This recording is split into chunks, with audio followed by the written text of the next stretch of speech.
Hello everyone. It's Christmas mood. I can feel it. I can smell it. I can hear it. I can see it. Actually, people are moving up and down, preparing for the coming of the Messiah, the Son of God, the long awaited King. As we prepare for the coming of the Messiah, I come to you with a message of Prophet Amos. I'll begin by looking at the history of Amos. Amos was called by God to carry out his mission when the kingdom of Israel had been divided into two. That is, after the death of King Solomon. We had the northern kingdom referred to as Israel, and the southern kingdom referred to as Judah. Amos came from Judah at a place called Tekoa, and God sent him to the northern kingdom, that is Israel, to proclaim his message. At that time, it was Jeroboam who was the king, and he was reigning over two tribes of Israel, while Uzziah was the king of the southern kingdom. As you know, Israel had 12 tribes, and these 12 tribes now were divided into two. God was disappointed with what was happening in Israel, and that is why he sent Amos, who was not a professional prophet, but he was just but a shepherd and a dresser of the sycamore trees. God appointed him as a canonical prophet, that is a writing prophet. And indeed, he had to go and proclaim the message of judgment in the northern kingdom.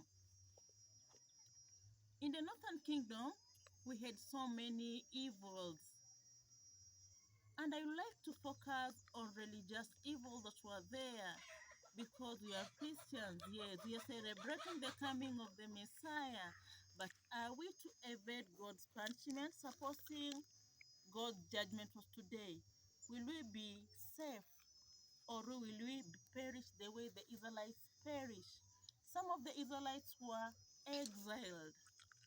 Some of the Israelites were to face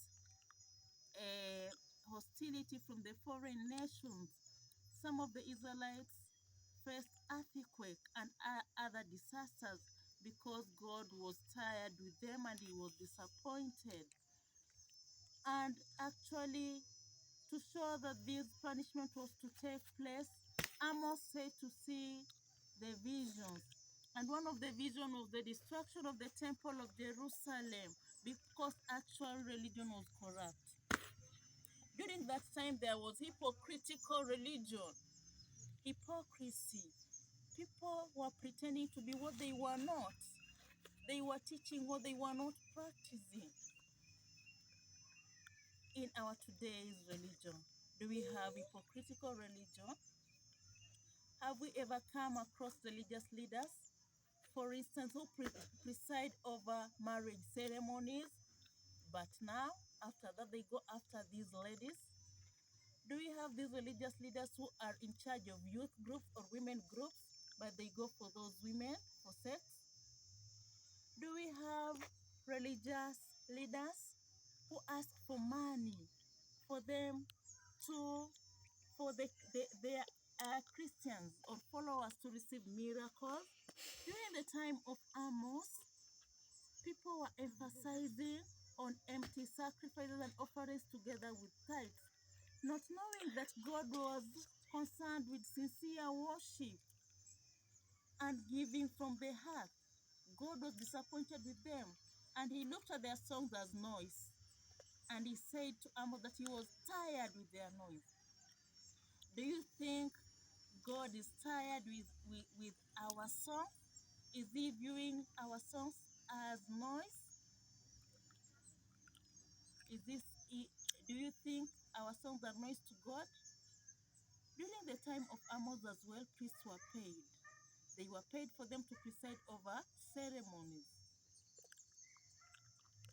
If one failed to pay, then The ceremonies could not be conducted in their homes.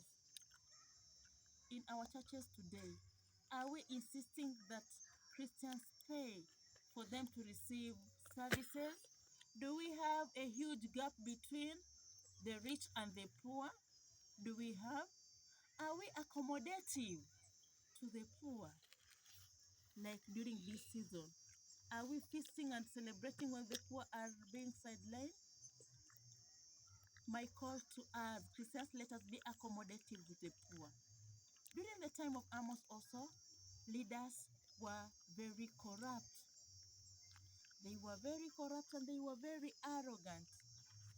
In our nations today, do we have arrogant leaders? Do we have arrogant leaders? They were obsessed with their wealth. Do we have leaders who are obsessed with their wealth? Do we have leaders who are extravagant? Do we have? Do we have them? I ask, do we have? Are we sincere in our worship? Or are we emphasizing on the external observance of feasts and festivals? Are we Christians sidelining our fellow Christians because they are not tithing? Are we looking at what they are offering? You know, some cannot offer what you offer because they don't even have jobs. The times are hard. Therefore, we should not force them to give what they do not have. Even God knows them. That is why he told Amos that he is interested with sincere worship. He is interested with the heart of this person. Even if a person gives that little, God will appreciate because he knows him or her. Therefore, let's just be accommodative to our fellow Christians. Let not despise each other. Let us do what is right. Let us preach and mean what we preach. Let us not preach what we do not practice, because at the end of it, God will have to judge us harshly. Oh God, help us to be sincere in our worship. Oh God, help us to be accommodative to our fellow Christians. That is all. That is the message I have to you. Merry Christmas, friends and family. Enjoy yourself as you remember the less fortunate in the society. Bye.